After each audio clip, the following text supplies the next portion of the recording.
पहले ये लंगर लगवा देते थे, टेंट लगवा देते थे, यही शर्मा जी, और आज इतना विरोध में बोलते हैं पहले टेंट लगवा देते निलवा दिया। बिल्कुल बता रहा हूँ मैं आपकी पूरी के समझ हाँ पूरी बात बता रहा हूँ मैं आपको, बिल्कुल जेन्युइन बात है ये।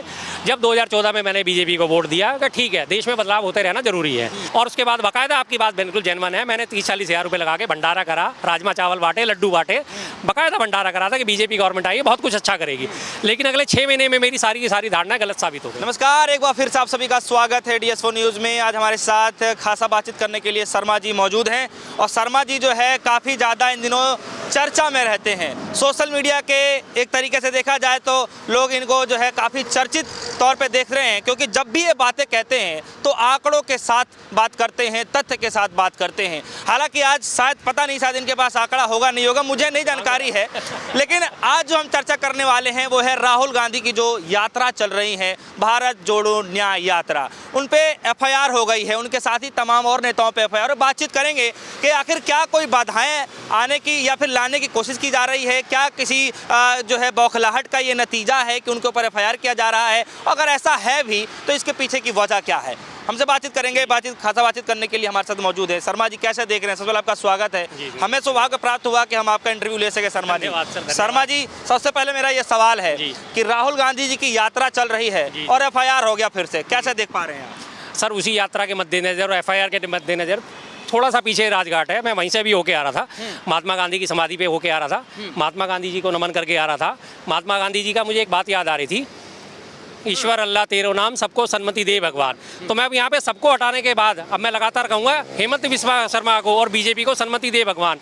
वो लोग चाहते हैं कि गांधी के अनुयायी जो हैं, जो कांग्रेस पार्टी के अनुयायी हैं, जो गांधी नेहरू फैमिली के हैं, जो न्याय यात्रा निकाल रहे हैं, उसमें अगर वो विघ्न बाधा उत्पन्न कर रहे हैं तो ईश्वर अल्लाह उनको सन्मति दें, हेमंत विश्वा शर्मा को सन्मति दें। इस तरह की छोटी मोटी FIR करने से कुछ नहीं होने वाला, ये न्याय यात्रा नहीं रुकने वाली। ये उनकी साफ साफ बौखलाहट है। उन्होंने पहले उन्हें मंदिर जाने से मना करा, सारी की सारी पब्लिक वो मंदिर के बाहर बैठ गए, राहुल गांधी जी बाहर बैठ गए, सारे के सारा भीड़ उनके साथ वहीं जुड़ गई। उसके बाद उनका यूनिवर्सिटी में प्रोग्राम था, उनको यूनिवर्सिटी प्रोग्राम में जाने में अंदर से मना कर दिया। अगर उन्हें मना कर दिया अंदर जाने से ठीक है, उन्होंने उस बात को माना, लेकिन आपने देखा होगा कि सारे के सारे यूनिवर्सिटी के स्टूडेंट्स बाहर आके उनसे मिलने आ गए। तो ये उस बात का उनका बढ़ता हुआ प्रभाव है ना। लगातार लोग समझ रहे हैं कि राहुल गांधी जी किस मुद्दे को लेकर चल रहे हैं, गलत बातों को लेकर नहीं चल रहे हैं, सही बात के लिए वो यात्रा निकाल रहे हैं। अगर ऐसा नहीं होता तो सारे के सारे स्टूडेंट्स बाहर क्यों आते? सारे के सारे यूनिवर्सिटी के स्टूडेंट्स बाहर आके उनसे मिलके गए हैं। बेशक आप उनकी राह में कितनी भी बाधाएं खड़ी कर लो, कोई दिक्कत नहीं है, कोई फर्क नहीं पड़ता। आपको ऐसा क्यों लगता है कि जो है बाधाएं उत्पन्न की जा रही हैं? बिल्कुल सरकार क्यों लग रहा है? पहले तो देखिए जी, उनके लोकप्रियता से शुरू से डरे हुए हैं राहुल गांधी जी के। जब से मोदी सरकार सत्ता में आई है 2014 से, इन्होंने सबसे पहला मुद्दा बनाया गांधी नेहरू फैमिली को इनको टारगेट करने का, और उसमें सबसे ज़्यादा इनके लिए खतरा थे राहुल गांधी जी। इन्होंने 2014 के बाद से लगातार उनको सोशल मीडिया के थ्रू और बाकी सारे चैनल्स के थ्रू उनको डिफेम करने की लगातार कोशिश करी है। लेकिन राहुल गांधी जी वो अकेले ऐसे योद्धा हैं जो हर वार सहकर भी जितने बार पहले से होते हैं उससे दुगने मजबूत होकर उभरते हैं इनके सामने। आज करीब 9.5 साल हो गए उनके ऊपर लगातार प्रहार होते हैं, लेकिन उन्होंने कभी घुटने नहीं टेके, उन्होंने कभी नहीं कहा, उन्होंने साफ कहा है तो घमंड दर्शाता है। आप क्या कह रहे हैं? ये घमंड नहीं है सर। राहुल अभी कुछ कह रहे हैं, उन्होंने बोला राहुल गांधी जी से, मोदी जी आप जो करना है कर लो, मैं नहीं डरता। अगर ये डरने वाली फैमिली होती तो इंदिरा गांधी जी कभी भी सख्त कदम नहीं उठाती सिख आतंकवाद के खिलाफ, राजीव गांधी जी कभी कदम नहीं उठाते लिट्टे के खिलाफ। अगर ये डरने वाली फैमिली होती तो अगर इनके जो फोर फादर्स हैं महात्मा गांधी जी, हालांकि इनसे पारिवारिक रिश्ता कोई नहीं रहा था, तो अगर लेकिन उसके बावजूद भी उनको मानने वाले हैं, तो महात्मा गांधी जी भी वही थे जब उन दक्षिण अफ्रीका से वापस आए थे, अकेले थे। पूरे देश में उन्होंने माहौल तैयार करा और अंग्रेजों को भगा के माने।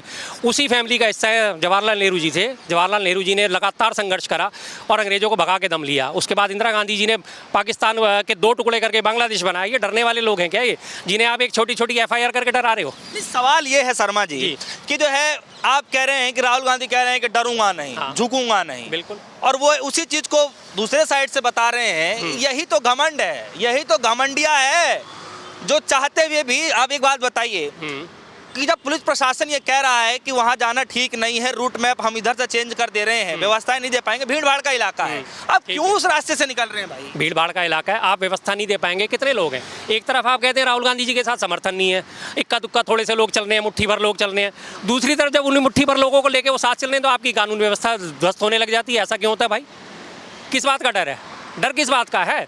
और राहुल गांधी जी तो न्याय यात्रा निकाल रहे हैं, लोगों को भड़का थोड़ी रहे हैं, वो कोई सांप्रदायिक भाषण दे रहे हैं या लोगों को ये कह रहे हैं कि जाओ जी हेमंत विश्व शर्मा के सचिवालय में दंगा कर दो। आप कह रहे हैं कि जो है वो नहीं भड़का रहे, माहौल खराब नहीं कर रहे, पूरा बैरिकेड तोड़ दिए शर्मा जी। आप कह रहे हैं कि जब आप उनकी यात्रा पे बैरिकेड लगाओगे तो बैरिकेड तो तोड़ ही जाएंगे ना सर। बैरिकेड क्यों नहीं तोड़ेंगे? आप उनकी यात्राओं पे बाधा किस लिए उत्पन्न कर रहे हो? जब आप उन्होंने शुरू से भारत जोड़ो न्याय यात्रा की जब परिकल्पना तैयार हुई थी, सबसे पहले उन्होंने अपना रूट सारा दे दिया था कि हम इस रूट से निकलेंगे। अब जब वो वहाँ लोग पहुँच गए हैं, यात्रा निकाल रहे हैं, अब आप एंड टाइम पे कह रहे हो कि आप यहाँ से यात्रा नहीं निकाल सकते। ऐसा क्यों भाई? क्यों डर गए ना? आप बौखलाहट आपकी दिखा रही है ना कि उनको कितना समर्थन मिल रहा है, कितना जन समर्थन मिल रहा है। लगातार उन्हें लाखों लोगों का जन समर्थन मिल रहा है, तो आपकी बौखलाहट दिखा रही है। तो आप इस तरह से रोक लोगे लाखों लोगों के हुजूम को? लास्ट हो चाहे कुछ भी हो, कैसा भी हो, जी प्राण प्रतिष्ठा हो गई जी। और राहुल गांधी जी को फाइनली जो है मंदिर के बाहर ही समय गुजारना पड़ा जी। मत्था टेकने के लिए जरूर जाना पड़ा राहुल गांधी जी को। तो कहीं ना कहीं जो है उनको भी जो है सहारा लेना पड़ रहा है। देखिए, आपने कहा ना कि राहुल गांधी जी को मंदिर के बाहर बैठा दिया, तो अभी आपने ये नहीं बोला बैठा दिया, जाना पड़ा उनको भी कहीं ना कहीं भगवान जी को। भगवान जी की शरण में तो पहले भी जाते थे, पहले कब नहीं गए वो? क्या उन्होंने केदारनाथ में दर्शन नहीं करे थे? आपके पास भी फोटोज मौजूद होंगी, सबने देखा है। क्या वो रामेश्वरम नहीं गए? जब उन्होंने शुरुआत करी थी पिछली भारत जोड़ो यात्रा की, सबसे पहले कहाँ गए थे वो? तमिलनाडु के काची कोमुकट मंदिर से ही, तो वहीं से तो जो दर्शन करके स्वामी विवेकानंद की मूर्ति से उन्होंने शुरुआत करी थी। तो कब नहीं गए वो कब कहते हैं? वो मंदिरों में जाने से कब इंकार करते हैं? सारी की सारी फैमिली की फोटो है। लेकिन उनकी दिक्कत क्या है कि वो लोग कभी इस चीज़ की पब्लिसिटी नहीं करते, वो धर्म की पब्लिसिटी नहीं करते कि आज हम इस मंदिर गए, आज हम इस मस्जिद गए, या आज हम ये गुरुद्वारे गए। अभी पीछे गुरुद्वारे में भी उन्होंने सेवा करी, सबको पता है। लेकिन उन्होंने कभी नहीं कहा कि मैं गुरुद्वारे जा रहा हूँ और मैं सेवा करूँगा, मुझे दिखाओ। मैं मंदिर जा रहा हूँ, मुझे दिखाओ। उनकी फ़ोटो क्या थी? केदारनाथ जी पीछे थे और उनकी पीठ की फ़ोटो आई थी। उनके प्रणाम करते हुए उन्होंने अपनी पीठ की फोटो खिंचवाई। मोदी जी की तरह से इस तरह उल्टे खड़े होकर नहीं खिंचवाई थी कि केदारनाथ को अपनी पीठ के पीछे खड़ा कर लिया और सामने खुद बैठ गए। गुफा में गए ध्यान करने तो 4 कैमरे लेके जा रहे हैं अंदर मोदी जी। वो इस तरह की पब्लिसिटी नहीं करते। तो लोग उन चीज़ को कहते हैं कि हाँ, जेन्युइन बात जो है वो है। जिसको दिख रहा है वो दिख रहा है, जिसको नहीं दिख रहा, जो देख के भी ना देखना चाहे, उनके लिए हम कुछ नहीं कर सकते। बस सीधी सी बात यह है। ऐसा माहौल बन गया है जी, भारत जोड़ो न्याय यात्रा से।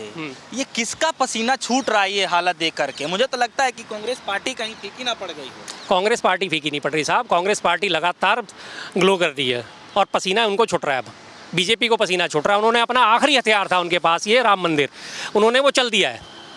मंदिर बन गया ना, कितने दिन आप दिवाली मना लोगे? मैं आपसे एक सवाल पूछता हूँ और जनता से भी सवाल पूछता हूँ। आप दिवाली मनाते 3 दिन से शुरुआत करते हो, धनतेरस से शुरुआत करके भैया दूज पे उस 5 दिन के पर्व का अंत हो जाता है। उसके बाद सारी दुनिया अपने काम धंधे में वापस लग जाती है। दिवाली मन गई, सेम चीज़ है। राम मंदिर है, राम मंदिर बन गया, प्राण प्रतिष्ठा हो गई, खत्म हो गई। अब कितने दिन उसको बुनाओगे? 2 दिन बुना लोगे, 4 दिन बुना लोगे, 6 दिन बुना लोगे? कितने दिन आप बुला लो?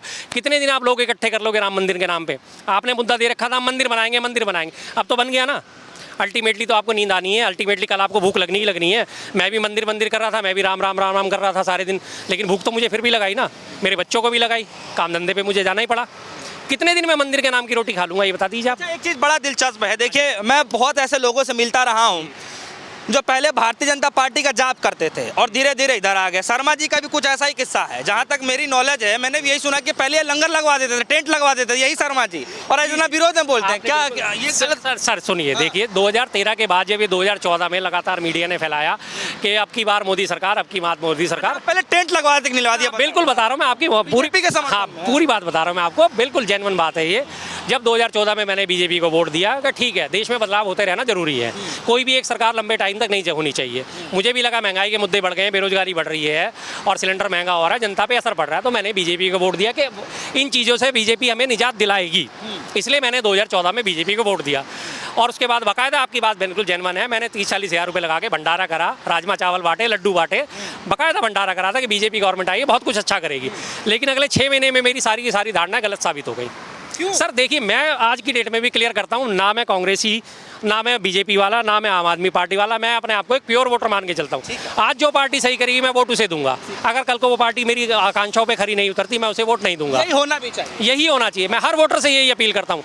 आज अगर पार्टी गलत कर रही है तो आप उस पार्टी को सत्ता से बेदखल कर दो, दूसरी पार्टी आएगी वो सही करे। लेकिन बीजेपी जिन वादों को लेकर सत्ता में आई थी, आज तक उनमें से एक भी वादा पूरा नहीं करा। 2014 में बहुत शोर मचाया था इन्होंने, काला धन वापस लाएंगे, इतना काला धन विदेशों में जमाया कि हर एक के खाते में 15-15 लाख तो ऐसे ही आ जाएंगे। जनता बहक गई, अरे यार बैठे बैठाए 15 लाख मेरे मिल रहे हैं तो बीजेपी को वोट दो। हालांकि मैंने 15 लाख के लालच में नहीं दिया था, मैं क्लियर कहता हूँ आपको। उसके बाद हुआ क्या, आज 10 साल लगभग कंप्लीट होने जा रहे हैं, अगला इलेक्शन आ जाएगा। आज तक वो काला धन वापस आया स्विस बैंक का? वो तो काला धन तो छोड़ो, जो उनकी लिस्ट आती थी पहले वो भी आनी बंद हो गई। और कहा जा रहा है, जो पीछे कुछ सूत्रों से पता चला था, कि जो काला धन विदेशों में जमा है वो तब के मुकाबले आज बढ़ के 3 गुना हो चुका है। इन्होंने कहा हम विजय, वो जो हमारा दाऊद 10 साल से पहले से चल रहा है कि दाऊद हमारे 92-93 दंगों का अपराधी है, हम उसे पकड़ के वापस लाएंगे। आज 10 साल हो गए, आज तक उसे पकड़ के नहीं ला पाए। और सैकड़ों वादे करे थे, अब मुझे लिस्ट निकालनी पड़ेगी।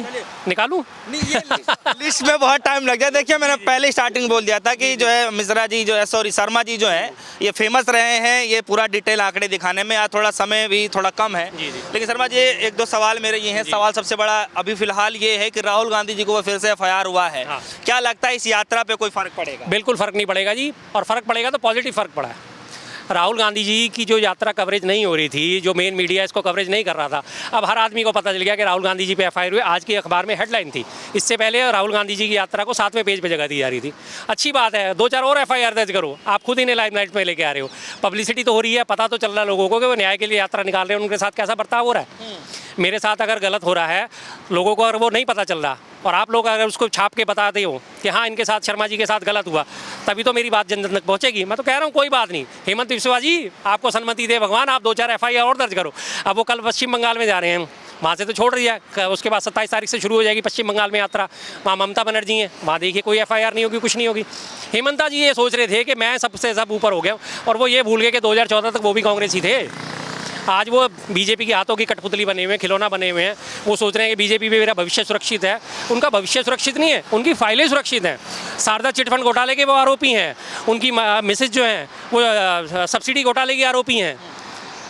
वो लगातार कहते हैं कि ये न्याय यात्रा नहीं, ये तो मियाँ यात्रा है। अरे भाई मैं मान लेता हूँ, चलो ये मियाँ यात्रा भी है, तो क्या मियाँ हमारे देश के नागरिक, हालांकि जो वो एक दूसरे हिंदुत्व की वो बनने की कोशिश में लगे हुए हैं। जैसे योगी जी फायर ब्रांड नेता अपने आप को स्थापित कर चुके हैं, वैसे ही वो अपने आप को फायर ब्रांड बनाने के चक्कर में लगे हुए हैं। लेकिन उनका ये दाव विफल हो चुका है, उनकी कुर्सी खिसकती नजर आ रही है। बहुत बहुत शुक्रिया, आपने बेशकीमती समय दिया मिश्रा जी, सॉरी शर्मा जी। और लगातार जो है आप जो है सच्चाई सामने लाते रहते हैं, प्रमुख और अपनी बातों को सामने रखते हैं। सबसे बड़ा सवाल इस वक्त यही है कि राहुल गांधी जी के ऊपर जो FIR हुआ है उसका कितना बड़ा असर जो है उनकी यात्रा पे पड़ेगा। भारत जोड़ो यात्रा के उपलक्ष्य में ही जो है ये दूसरी यात्रा जो उनकी निकल रही है, भारत जोड़ो न्याय यात्रा, ये कितना लोगों को न्याय दिला पाएगा ये तो आने वाला वक्त ही बताएगा। फिलहाल के लिए दीजिए इजाज़त। 3D शो न्यूज़, धन्यवाद।